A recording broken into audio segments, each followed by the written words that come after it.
Hi hello welcome back to my channel. ನಾನು ಬೃಂದಾ. ಇವತ್ತು ನನ್ನ ಚಾನಲಲ್ಲಿ ಏನು ಮಾಡ್ತಾ ಇದ್ದೀನಿ ಅಂದರೆ ಈಸಿಯಾಗಿ ಹಾಗೆ ತುಂಬ ರುಚಿಯಾಗಿ ಮೊಸರು ವಡೆ ಮಾಡೋದು ಹೇಗೆ ಅಂತ ಹೇಳ್ಕೊಡ್ತೀನಿ. ಅದಕ್ಕೂ ಮುಂಚೆ ನೀವು ನಮ್ಮ ಚಾನಲ್ನ ಲೈಕ್ ಮಾಡಿ, ಶೇರ್ ಮಾಡಿ, ಸಬ್ಸ್ಕ್ರೈಬ್ ಮಾಡಿ. ಈಗ ಆಲ್ರೆಡಿ ಯಾರೆಲ್ಲ ಸಬ್ಸ್ಕ್ರೈಬ್ ಮಾಡದೆ ನೋಡ್ತಾ ಇದ್ದೀರಾ ಪ್ಲೀಸ್ ಹೋಗಿ ಒಂದು ಸಬ್ಸ್ಕ್ರೈಬ್ ಮಾಡಿ. ಬನ್ನಿ, ಇವತ್ತು ನಾನು ಉದ್ದಿನ ವಡೆ ಮಾಡಿಬಿಟ್ಟು ಮೊಸರು ವಡೆ ಮಾಡೋದು ಹೇಗೆ ಅಂತ ತೋರಿಸ್ತೀನಿ. ಮೊಸರು ವಡೆ ತುಂಬಾ ಈಸಿಯಾಗಿರುತ್ತೆ, ಹೇಗೆ ಮಾಡೋದು ಅಂತ ಇವತ್ತಿನ ನಮ್ಮ ಚಾನಲಲ್ಲಿ ನೋಡೋಣ. ಆಮೇಲೆ ಇದು ಒಂದು ಮೊಸರು ವಡೆ ತಿಂದ್ರೇ ಸಾಕಾಗ್ಬಿಡುತ್ತೆ. ಒಂದು ಟೀ ಟೈಮ್ಗೆ ಅಥವಾ ಸ್ನ್ಯಾಕ್ಸ್ಗೆ ಅಥವಾ ಮಾರ್ನಿಂಗ್ ಬ್ರೇಕ್ಫಾಸ್ಟ್ಗೆ ಒಂದು ಮೊಸರು ವಡೆ ತಿಂದ್ಬಿಟ್ರೆ ಹೊಟ್ಟೆ ಫುಲ್ ಆಗಿಬಿಡುತ್ತೆ. ಅಂದರೆ ಅಷ್ಟು ಹೊಟ್ಟೆ ತುಂಬ ಅಷ್ಟು ಇರುತ್ತೆ. ಆಮೇಲೆ ಅದರಲ್ಲಿ ಎಲ್ಲ ಒಂದು ಆರೋಗ್ಯಕರವಾದದ್ದು ಇರುತ್ತೆ. ಸೊ ಇದನ್ನು ಹೇಗೆ ಮಾಡೋದು ಅಂತ ಇವತ್ತು ನಮ್ಮ ಚಾನಲಲ್ಲಿ ತೋರಿಸ್ತೀನಿ ಈಸಿಯಾಗಿ. ನೀವು ಕೂಡ ಟ್ರೈ ಮಾಡಿ ಹೇಗೆ ಬಂತು ಅಂತ ನನಗೆ ಕಮೆಂಟ್ ಮಾಡಿ. ಹಾಗೆ ಈ ವಿಡಿಯೋ ಇಷ್ಟ ಆದರೆ ಲೈಕ್ ಮಾಡಿ, ಶೇರ್ ಮಾಡಿ, ಸಬ್ಸ್ಕ್ರೈಬ್ ಮಾಡಿ. ಹೀಗೆ ಸಪೋರ್ಟ್ ಮಾಡ್ತಾನೇ ಇರಿ.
ಈಗ ಉದ್ದಿನ ವಡೆ ಮಾಡೋದು ಹೇಗೆ ಅಂತ ನೋಡೋಣ. ನೋಡಿ, ನಾನೀಗಿಲ್ಲಿ 1-2 ಲೋಟ ಆಗೋಷ್ಟು ಚಿಕ್ಕ ಲೋಟದಲ್ಲಿ ನಾನು ಉದ್ದಿನ ಕಾಳನ್ನ ನೆನೆ ಹಾಕಿದ್ದೀನಿ. ಅಂದರೆ ಇದು ಉದ್ದಿನ ಬೇಳೆ, ನೀವು ಉಂಡೆ ಕಾಳು ಬರುತ್ತಲ್ವ ಉದ್ದಿನ ಕಾಳು, ಅದು ಕೂಡ ತಗೋಬೋದು. ಸೊ ಇಲ್ಲಿ ನಾನು ಉದ್ದಿನ ಬೇಳೆನ ನೆನೆ ಹಾಕಿದ್ದೀನಿ. ಇದನ್ನು 4 ಅಥವಾ 5 ಅವರ್ ನೆನೆ ಹಾಕಿದ್ರೆ ಸಾಕಾಗುತ್ತೆ. ಸೊ ಅದೆಲ್ಲ ನೆನೆ ಹಾಕಿ ಫುಲ್ಲು ನೆಂದಾದಮೇಲೆ ಈ ಥರ ಮಿಕ್ಸಿ ಜಾರ್ಗೆ ಹಾಕ್ಕೊಂಡು ಫುಲ್ಲು ಫೈನ್ ಪೇಸ್ಟ್ ಮಾಡ್ಕೊಬೇಕು. ಒಂದೇ ಸಲ ಫೈನ್ ಪೇಸ್ಟ್ ಮಾಡೋಕ್ಕಾಗಲ್ಲ. ಸೊ ಹಾಗಾಗಿ ನಾನಿಲ್ಲಿ 2 ಸಲ ಫೈನ್ ಪೇಸ್ಟ್ ಮಾಡ್ಕೊತಾ ಇದ್ದೀನಿ. ಇದಕ್ಕೆ ಸ್ವಲ್ಪ ನೀರು ಹಾಕ್ಕೊಬೇಕು. ಸ್ವಲ್ಪ ಅಂದರೆ ಒಂದು ಸ್ಪೂನ್ ಅಥವಾ 2 ಸ್ಪೂನ್ ನೀರು ಹಾಕ್ಕೊಂಡ್ರೆ ಸಾಕಾಗುತ್ತೆ. ಹಾಕ್ಬಿಟ್ಟು ಕ್ಲೀನಾಗಿ ರುಬ್ಕೊಬೇಕಾಗತ್ತೆ. ನೋಡಿ, ಈ ಥರ ಫುಲ್ಲು ಫೈನ್ ಪೇಸ್ಟ್ ಆಗೋವರೆಗೂ ಕ್ಲೀನಾಗಿ ರುಬ್ಕೊಬೇಕು. ತುಂಬ ಜಾಸ್ತಿ ನೀರು ಹಾಕೋಕೆ ಹೋಗ್ಬೇಡಿ. ನೀರು ಹಾಕಿದ್ರೆ ವಡೆ ಫುಲ್ಲು ರಿಸ್ಕಿ ಆಗಿಬಿಡುತ್ತೆ. ಸೊ ಆ ಥರ ರುಬ್ಬಿರೋದನ್ನ 2 ಸಲ ನಾನು ರುಬ್ಬಿದೆ. 2 ಸಲ ರುಬ್ಬಿರೋದನ್ನ ನಾನು ಇಲ್ಲಿ ಒಂದು ಬೌಲ್ಗೆ ಹಾಕ್ಕೊಂಡಿದ್ದೀನಿ. ಸೊ ಇದು ಸ್ವಲ್ಪ ವಡೆ ಏನಿದೆ ಅದು ಮೇಲ್ಗಡೆ ಕ್ರಿಸ್ಪಿ ಇರಬೇಕು, ಒಳಗಡೆ ತುಂಬ ಸಾಫ್ಟಾಗಿರಬೇಕು. ಆದರೂ ಹಿಟ್ಟು ತೆಳುವಾದರೆ ಬೇಕಿದ್ರೆ 2 ಸ್ಪೂನು ಅಕ್ಕಿ ಹಿಟ್ಟು, 2 ಸ್ಪೂನು ಚಿರೋಟಿ ರವೆ, ಇದು ಆಪ್ಷನಲ್, ಬೇಕಾದರೆ ಹಾಕೋಬೋದು, ಬೇಡ ಅಂದರೆ ಇಟ್ಸ್ ಓಕೆ. ಅಕಸ್ಮಾತ್ ಏನಾದರೂ ಹಿಟ್ಟು ನೀರು ಆಗ್ಬಿಟ್ಟಿತ್ತು ಅಂದರೆ ನೀವು ಅಕ್ಕಿ ಹಿಟ್ಟನ್ನ ಈ ಥರ ಮಿಕ್ಸ್ ಮಾಡ್ಕೊಂಡು ಕೂಡ ಹಾಕೊಬೋದು. ಆವಾಗ ಚೆನ್ನಾಗಿ ಬರುತ್ತೆ ವಡೆ.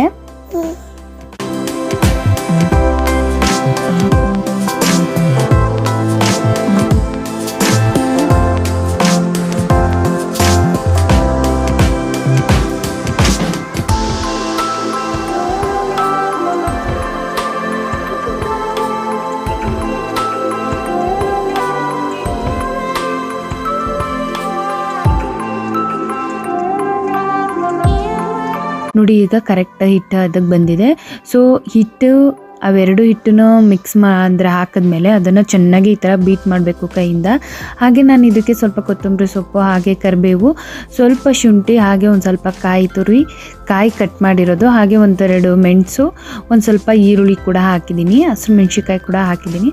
ಅದನ್ನೆಲ್ಲ ಕ್ಲೀನಾಗಿ ಹಿಂಗೆ ಕಲಿಸ್ಬಿಟ್ಟು ಒಂದು ಬೌಲಲ್ಲಿ ನಾವು ನೀರು ಇಟ್ಕೊಬೇಕು. ಅದರಲ್ಲಿ ಈ ವಡೆನ ನೀರಲ್ಲಿ ಕೈ ಅದ್ಬಿಟ್ಟು ಕ್ಲೀನಾಗಿ ಇದನ್ನು ಉಂಡೆನ ಎತ್ಕೊಂಡು, ವಡೆದು ಉಂಡೆನ ಮಿಶ್ರಣ ಏನಿದೆ ಅದನ್ನು ಎತ್ಕೊಂಡು ಸ್ವಲ್ಪ ಉಂಡೆ ಮಾಡಿ ಆಮೇಲೆ ಮಧ್ಯದಲ್ಲಿ ಹೀಗೆ ತೂತ ಮಾಡಿ ಅದನ್ನು ಬಿಡೋದು. ಸೊ ಈಗ ಇದು ಆಗಿದೆ ಹಿಟ್ಟು. ಅಲ್ಲಿ ಎಣ್ಣೆ ಕಾಯೋಕ್ಕೆ ಇಟ್ಬಿಡ್ತೀನಿ. ಅದಾದಮೇಲೆ ನಾನು ಇಲ್ಲಿ ಸ್ವಲ್ಪ ಸಾಲ್ಟ್ ಹಾಕೋತೀನಿ ರುಚಿಗೆ ತಕ್ಕಷ್ಟು. ನೋಡಿ, ನೀರು ಕೈನ ಅದ್ಬಿಟ್ಟು ಈ ಥರ ಎತ್ಕೊಂಡು ಸ್ವಲ್ಪ ಹಿಂಗೆ ಲೈಟಾಗಿ ಉಂಡೆ ಮಾಡಬೇಕು. ಉಂಡೆ ಮಾಡಾದ್ಮೇಲೆ ಈ ಥರ ಒಳಗಡೆ ತೂತ ಮಾಡಬೇಕು. ಆವಾಗ ಉದ್ದಿನ ವಡೆ ಕರೆಕ್ಟಾಗಿ ಚೆನ್ನಾಗಿ ಬರುತ್ತೆ. ಸ್ವಲ್ಪ ಏನು ಹಿಟ್ಟನ್ನು ಸ್ವಲ್ಪ ಚಿಕ್ಕದಾಗೆ ತಗೊಳ್ಳಿ, ಆವಾಗ ಚೆನ್ನಾಗಿ ಬೇಯುತ್ತೆ, ಚೆನ್ನಾಗಿ ಕೂಡ ಬರುತ್ತೆ. ಈಚ್ ಕಡೆ ಮಾತ್ರ ತುಂಬಾ ಗರಿಗರಿಯಾಗಿತ್ತು, ಸಖತ್ ಇಷ್ಟ ಆಗೋಯ್ತು ನಮಗಂತೂ, ತುಂಬಾ ಚೆನ್ನಾಗಿತ್ತು.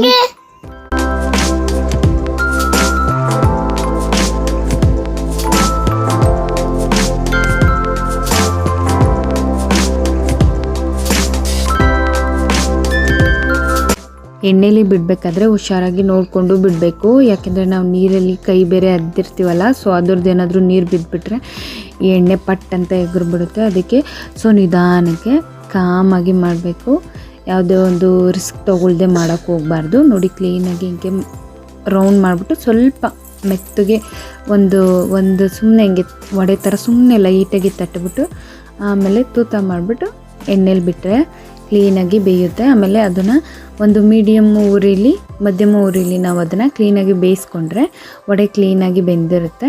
ಆಮೇಲೆ ಅದು ಒಂದು ಕೆಂಬಣ್ಣ ಬರೋವರೆಗೂ ಎಣ್ಣೆಲಿ ಕರೆದ್ರೆ ಸಾಕಾಗುತ್ತೆ. ಅದಾದಮೇಲೆ ಕ್ಲೀನಾಗಿ ಹಿಂಗೆ ಉಲ್ಟಾ ಸೀದಾ ಸ್ವಲ್ಪ ಬೇಯಿಸ್ಕೋಬೇಕಾಗುತ್ತೆ ಎರಡು ಸೈಡು. ಅದಾದಮೇಲೆ ಕ್ಲೀನಾಗಿ ಎಣ್ಣೆಯಿಂದ ತೆಗೆದ್ರೆ ಅಲ್ಲಿಗೆ ಬಿಸಿ ಬಿಸಿ ತುಂಬ ಗರಿಗರಿಯಾದ ಮೆದು ವಡ ಅಥವಾ ಉದ್ದಿನ ವಡ ರೆಡಿಯಾಗುತ್ತೆ.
ಮೊಸರೊಡೆ ಮಾಡೋದು ಹೇಗೆ ಅಂತ ನೋಡೋಣ.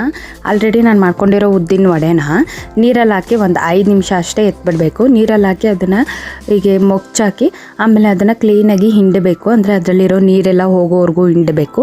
ಹಿಂಡಾದ್ಮೇಲೆ ಅದಕ್ಕೆ ನೆಕ್ಸ್ಟು ಮಸಾಲೆನ ಹಾಕಬೇಕು. ನೋಡಿ ಈ ಥರ ಕ್ಲೀನಾಗಿ 2 ಕೈಯಿಂದ ಅದನ್ನು ನೀರನ್ನ ತೆಗಿಬೇಕು. ಆ್ಯಕ್ಚುಲಿ ನಾನು ಇಲ್ಲಿ ತೆಗಿಯೋಕ್ಕೆ ಒಂದು ಕೈಲಿ ಇದು ಮೊಬೈಲ್ ಇತ್ತು, ಸೊ ಇನ್ನೊಂದು ಕೈಯಲ್ಲಿ ಈಗ ನೋಡಿ ಉದ್ದಿನ ವಡೆಗೆ ಮೊಸರೊಡೆಗೆ ರೆಡಿ ಮಾಡ್ತಾಯಿದ್ದೀನಿ. ಸೊ ವಡೆಯನ್ನೆಲ್ಲ ಹಾಕ್ಬಿಟ್ಟು ಅದ್ರ ಮುಳುಗುವಷ್ಟು ಮೊಸರನ್ನ ಹಾಕಬೇಕು. ವಡೆ ಮುಳುಗುವಷ್ಟು ಮೊಸರು ಹಾಕಬೇಕು. ಯಾಕೆ ನಾವು ತಣ್ಣೀರಲ್ಲಿ ಹಾಕೋದ್ರಿಂದ ಅದು ಫುಲ್ ಸಾಫ್ಟ್ ಆಗುತ್ತೆ. ಆ ನೀರನ್ನ ಹಿಂಡೋದ್ರಿಂದ ನೀರೆಲ್ಲ ಹೋಗಿ ನಾವು ಆಮೇಲೆ ಮೊಸರು ಹಾಕ್ತೀವಲ್ಲ ಅದು ಮೊಸರನ್ನ ಹೀರ್ಕೊಳ್ಳುತ್ತೆ. ಈಗ ಇದಕ್ಕೆ ರುಚಿಗೆ ತಕ್ಕಷ್ಟು ಉಪ್ಪು ಹಾಕಬೇಕು.